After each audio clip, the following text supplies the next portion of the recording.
ধ্বংসের দিকে তাকিয়েও মুচকি হাসি মানুষটাই আমি। হয়তো আমি পাগল, যেদিন ভিতরটা একেবারে ভেঙে গিয়েছিল সেদিনও বাইরে থেকে এক হাসি মুখে সবার সামনে দাঁড়িয়েছিলাম। কষ্টগুলোকে আমি বন্দি বানিয়েছিলাম,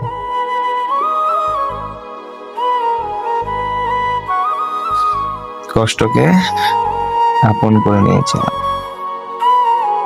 মানুষ ভাবে আমি অনেক সুখী, অনেক শক্ত, কিন্তু তারা জানে না প্রতিটা রাত আমার একটা লড়াই। নিজেকে নিজে বুঝিয়ে রাখি,